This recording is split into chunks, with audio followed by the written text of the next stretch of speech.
اللہ الرحمن الرحیم الحمد للہ رب العالمین والصلاة والسلام علی سید المرسلین وعلی آلہ وصحبہ اجمعین۔ آج کے ہمارے اس پروگرام میں پہلا سوال ہمیں گوجر خان سے یوسف احمد صاحب کا ہے۔ وہ یہ کہتے ہیں کہ ہم موبائل کے لیے گیم ایپ تیار کرنے کے شعبے میں کام کرنے والی ایک کمپنی سے تعلق رکھتے ہیں۔ ہم ہر ممکن حد تک کوشش کرتے ہیں کہ ہماری ایپ میں کسی قسم کی شرعی خلاف ورزی نہ ہو۔ اس بارے میں ہم یہ سوال کرنا چاہتے ہیں کہ آمدن حاصل کرنے کے لیے گیم میں جو گوگل کے اشتہارات شامل کیے جاتے ہیں ان کا کیا حکم ہے، اور دوسری بات یہ ہے کہ کیا اس کے پس منظر میں موسیقی شامل کی جا سکتی ہے؟ تو اس کے جواب میں عرض یہ ہے کہ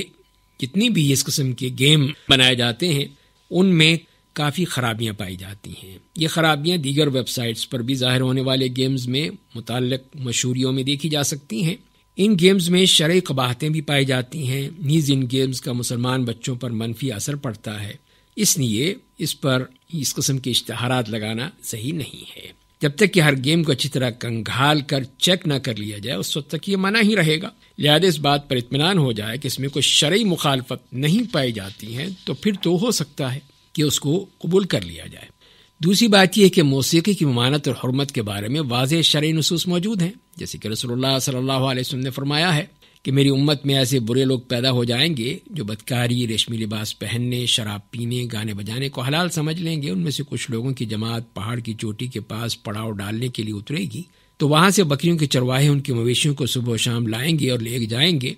پھر ان کے پاس فقیر آدمی اپنی ضرورت لے کر جائے گا تو اسے کہیں گے کل آنا، لیکن اللہ رات ہی کو انہیں ہلاک کر دے گا، پہاڑ کی چوٹی ان پر گرا دے گا، ان میں سے بہت سو کو قیامت تک کے لیے بندر اور سور کی صورت میں مسخ کر دے گا۔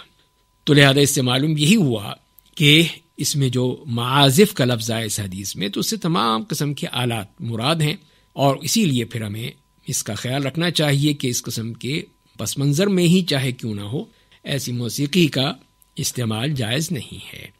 جبکہ ایسی ضرورت بھی نہیں ہے۔ تو لہذا اس پر خام خواہ اس میں موسیقی استعمال کی جاتی ہے، اس کی جگہ مناسب اور کوئی اور آئیڈیوز لگائی جا سکتی ہیں جس سے صرف وہ اس کو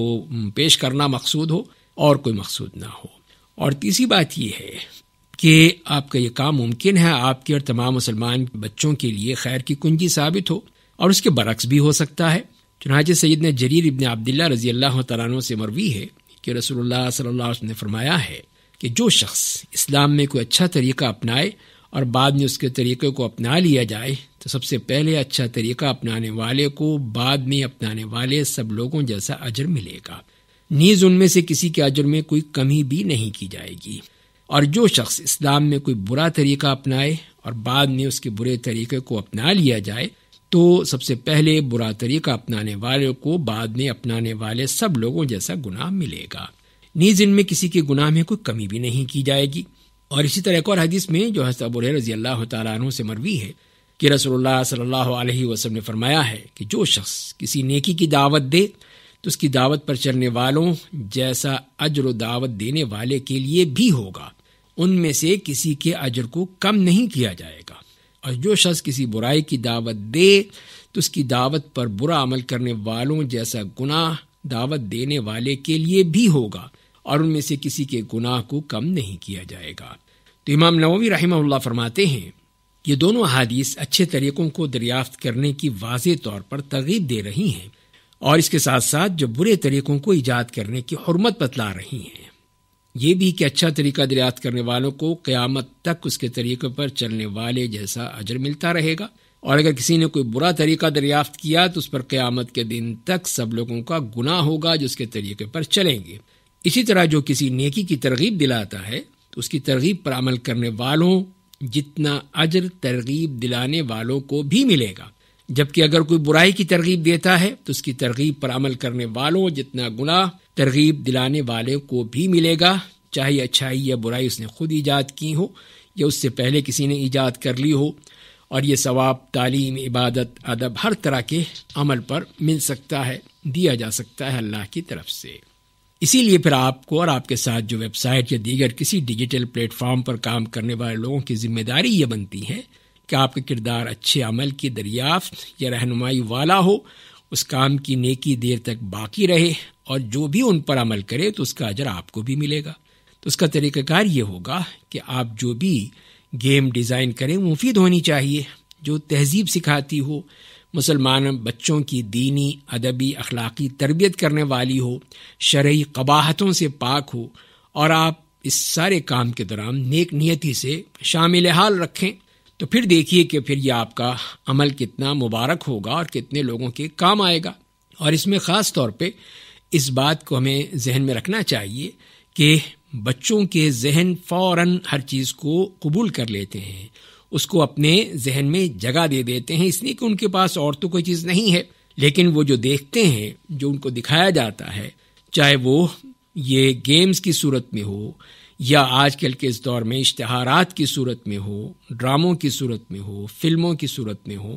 تو ہم یہ سمجھتے ہیں کہ تو اچھا ہے، اس پہ کوئی فرق نہیں پڑے گا، حالانکہ یہ اس کی شخصیت پہ ایک بہت بڑا اثر مرتب ہوتا ہے۔ اچھے اثرات ہوں گے تو اچھا اثر مرتب ہوگا اور بچہ جو ہے وہ اس سے کچھ سیکھے گا اپنی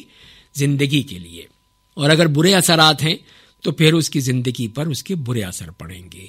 اور اسی طرح یہ چیز بھی سامنے رہنی چاہیے، جیسے کہ ڈاکٹر حضرات یہی کہتے ہیں کہ چھوٹے بچوں کا خاص طور پہ موبائل کا استعمال کرنا انتہائی خطرناک ہے، جو ان کے ذہن کو بھی مخدوش کر سکتا ہے، ذہن پر برا اثر ڈال سکتا ہے، اس کو تباہ کر سکتا ہے۔ اسی طرح مستقل اس اسکرین پر نظر رکھنے کی وجہ سے ان کی بینائی پہ بھی اثر پڑتا ہے کہ بینائی کا بھی خراب ہونے کا اندیشہ ہوتا ہے۔ تو لہذا ہم یہی سمجھتے ہیں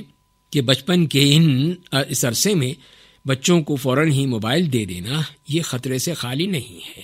بلکہ کوشش یہی کرنی چاہیے کہ ان کو اس سے بچایا جائے، اور اس کی جگہ جو دوسری چیزیں ہیں، مختلف قسم کے کھیل کود ہیں